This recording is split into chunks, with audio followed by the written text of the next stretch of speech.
There is a rule on Velker Station, older than the Empire itself. Never underestimate the quiet ones. Princess Ythara Sol-Veian had never met a human before Corporal Daniel Reyes was assigned to her detail. And within the first hour, she had already decided he was the weakest bodyguard the Empire had ever wasted credits on. She was wrong. Dead wrong. And in exactly 43 minutes, she was going to watch him tear apart 6 trained assassins with his bare hands, and she was going to understand, for the first time in her 300 years of life, why every species in the galaxy was quietly, desperately afraid of humanity. The transport doors hissed open, and Daniel Reyes stepped onto the marble floor of the Velker Royal Wing carrying nothing but a sidearm and a duffel bag. Princess Ythara looked him over the way she'd look over a stray animal that had wandered into her palace. Pale skin. No visible augmentations. No armor plating fused to his spine like the KRYX warriors wore. No bioluminescent war marks like her own Selari guard. This, she said to her chief advisor, not even lowering her voice, is what the human Confederacy sent as my personal protection? Princess, the Confederacy's representatives insisted. He looks like he'd break if I sneezed on him. Daniel said nothing. He simply set his bag down, scanned the room's exits in under 2 seconds, door, window, ventilation shaft, servant's passage, and took his position by the wall. Ythara smirked. 300 years old, and she had learned that silence from lesser beings usually meant fear.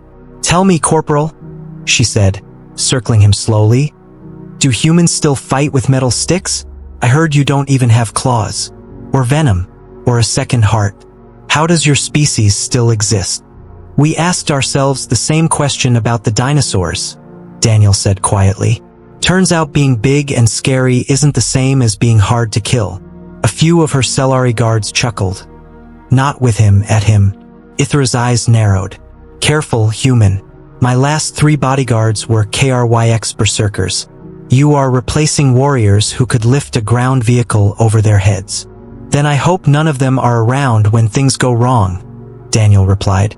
"Because lifting a truck won't help you if you don't see the knife coming."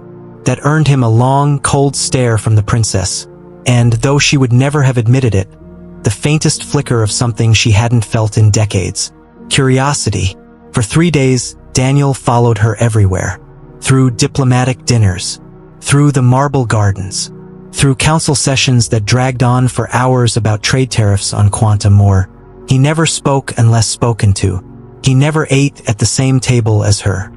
He mapped every hallway, memorized every guard rotation, and noted, quietly without telling anyone, that the same maintenance worker had walked past the East Corridor 4 times in 2 days without doing any actual maintenance. On the 3rd night, he approached her privately. "Princess, I need you to cancel tomorrow's garden reception." Ythara didn't even look up from her data slate. "Why would I do that?" "Because someone's been surveying your security rotation, and I think there's an attempt being planned." She laughed. An actual laugh, sharp and dismissive. "A human warning me about danger. Do you know how many assassination attempts I've survived, Corporal? I was drinking royal wine while your species was still discovering agriculture." "I'm not questioning your survival record," Daniel said evenly.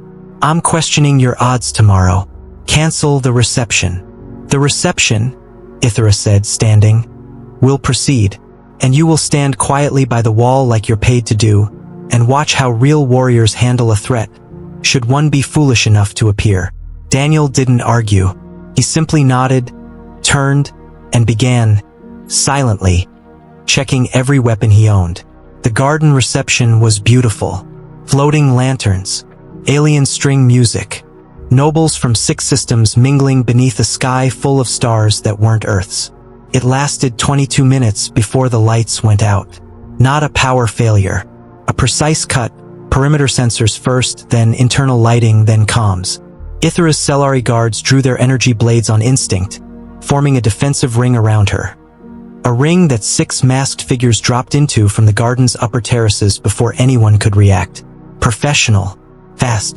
Trained to kill a princess in under a minute.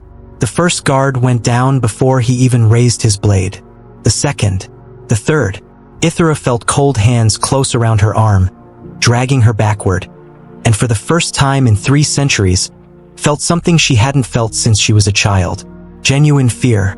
That was when Daniel Reyes stepped out of the dark. He didn't shout. He didn't announce himself. He simply moved, and Ythara, frozen against the assassin's grip, watched a human being do something that broke every assumption she had built her entire understanding of humanity around. The first assassin swung a plasma blade at his head. Daniel didn't dodge back. He stepped inside the swing, closing the distance where the blade's length meant nothing, and drove an elbow into the assassin's throat with a crack that silenced the entire garden. The second and third came at once. He used the falling body of the first as a weapon, shoving it into one attacker's legs, sweeping the other's stance with a low kick that dropped them onto broken stone. He was on the ground with them in an instant, and he did not stop. Ythara had seen KRYX berserkers fight. Loud, furious, powerful but wild, strength thrown at a problem until the problem stopped moving. This was different. This was quiet, controlled. Every strike placed with surgical precision. Every movement burning the absolute minimum energy required to end a threat permanently. He wasn't fighting like a soldier. He was fighting like something that had run out of options a long, long time ago in its evolutionary history, and had learned brutally generationally exactly how to make sure it was never the one left dead on the ground. The fourth assassin tried to retreat. Daniel caught him by the collar and used his own momentum to put him through a stone bench. The fifth drew a firearm.